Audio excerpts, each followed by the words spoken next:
Friends, income ట్యాక్స్లో ఈరోజు 5వ ప్రాబ్లాన్ని చూద్దాం కదా. ఇంతవరకు మనము 4 ప్రాబ్లమ్స్ని నేర్చుకున్నాం కదా, వాటి వీడియోస్ కూడా అందులో ఉన్నాయి. ఇది 5వ ప్రాబ్లం. చూడండి, calculate the salary income of Srivarshini from the following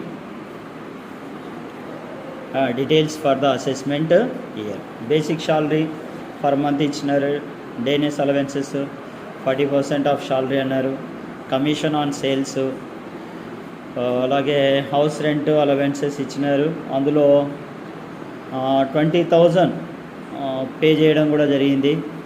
so ఇది మెట్రోపాలిటన్ సిటీ అనేది మీరు మర్చిపోకూడదు, చెన్నై. మనము ప్రీవియస్ క్లాసెస్లో మరి మెట్రోపాలిటన్ సిటీస్కి, నాన్ మెట్రోపాలిటన్ సిటీస్కి ఏమేం క్రైటీరియాలో ఎగ్జంప్షన్ ఉంది అనేది నోట్స్ కూడా చెప్పినాం. దానికి సంబంధించిన వీడియో కూడా ఉంటుంది, చూడండి. నెక్స్ట్ ఏంటంటే మెడికల్ అలవెన్సెస్, ఆ తర్వాత employer and employee contribution to RPF.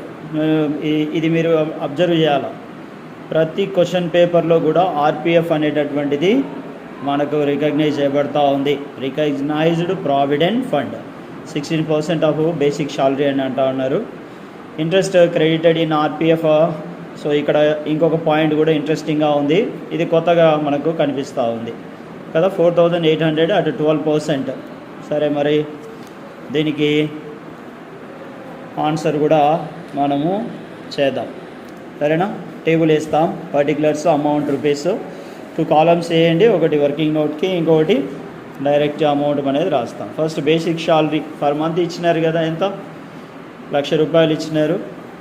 12 నెలలకి అంటే ఎంత? 12 లక్షల రూపాయలు అవుతుంది.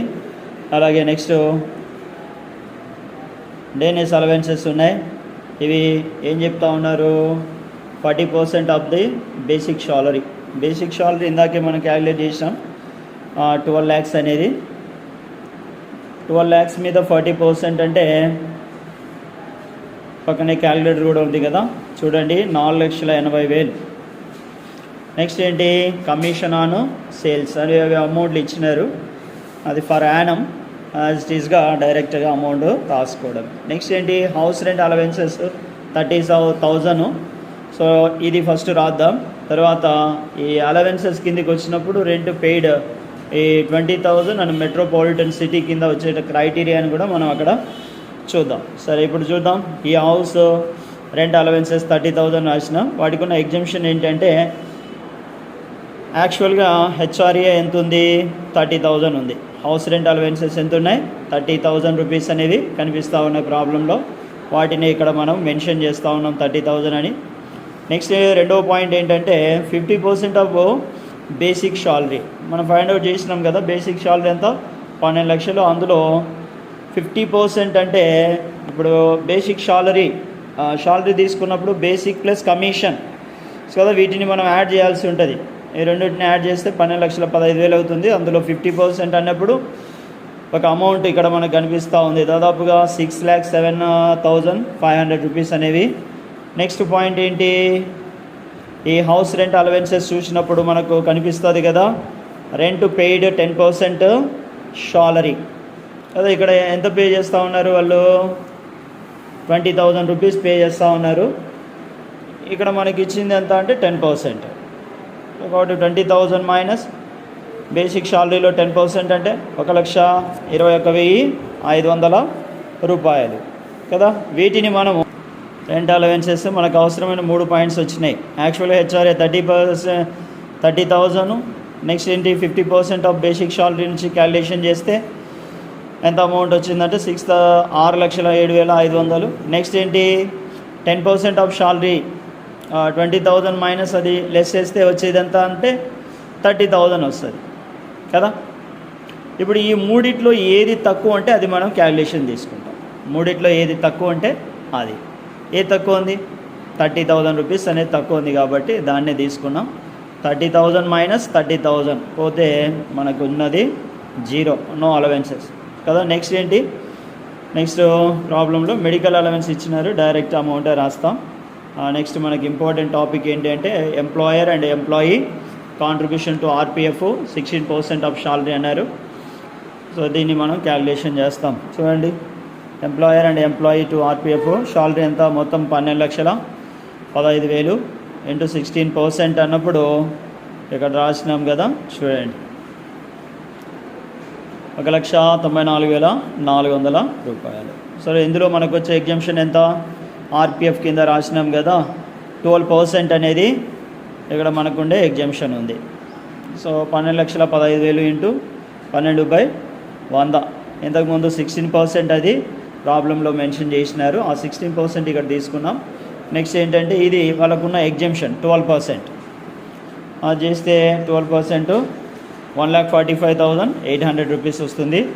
సో 1,94,400లోంచి 1,45,800ని సబ్ట్రాక్షన్ చేస్తే మనకు వచ్చే అమౌంట్ 48,600 రూపాయలు. సరే, నెక్స్ట్ ఏంటి, ఇక్కడ ఇంట్రెస్ట్ ఇచ్చినాడు కదా ఆర్పిఎఫ్ మీద. ఇదే కొత్తగా మనకు ఇంతవరకు వచ్చిన ప్రాబ్లమ్స్ అన్నింటిలో కూడా కొత్తగా కనపడుతూ ఉండేది. ఎంత ఆర్పిఎఫ్ మీద ఉన్న ఇంట్రెస్ట్ 7th పాయింట్ 4,800 రూపీస్, దాని మీద 12% ఇంట్రెస్ట్ అంట. సరే, ఇందులో మనకున్న ఎగ్జంప్షన్ కూడా అక్కడ 9.5 అని ఇచ్చినారు. ఎంతన్నా ఉండని 9.5 కాబట్టి 4,800 డైరెక్ట్గా రాసినాము.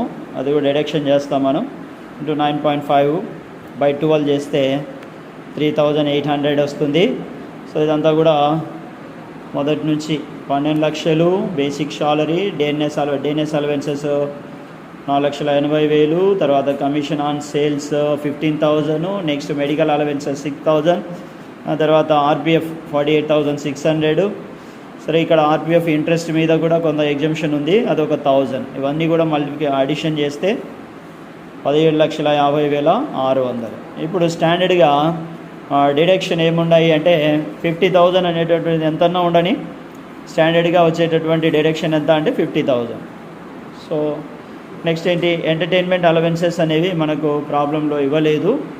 సో కాబట్టి అవి 0 అయితే స్టాండర్డ్ డిడక్షన్స్ 50,000, 0 అడిషన్ చేస్తే 50,000. సో మనం ట్యాక్స్ కింద పే చేయాల్సిన అమౌంట్ ఎంత అంటే 17,600 రూపాయలు. ఇక్కడ మనకి ఇచ్చినటువంటి క్రైటీరియాని, ఫ్యాక్టర్స్ని మనము క్యాలిక్యులేషన్లో తీసుకొని మరి చేసినప్పుడు ట్యాక్స్ కింద 17,600 రూపాయలు అనేది పే చేయాల్సి ఉంటుంది. ప్రజెంటు ప్రపోజ్ చేసినటువంటి ఇన్కమ్ ట్యాక్స్ కిందికి వస్తే దాదాపుగా 15%, 20% ఆఫ్ ట్యాక్స్ అనేటటువంటిది పే చేయాల్సి ఉంటుంది, అంతే కదా. సో ఇది thank you very much. Next ఇంకొక ప్రాబ్లమ్ని కూడా మీకు మనం డిస్కషన్ చేస్తాం, ప్రీవియస్ క్వశ్చన్ పేపర్లో వచ్చినటువంటి వాటినే.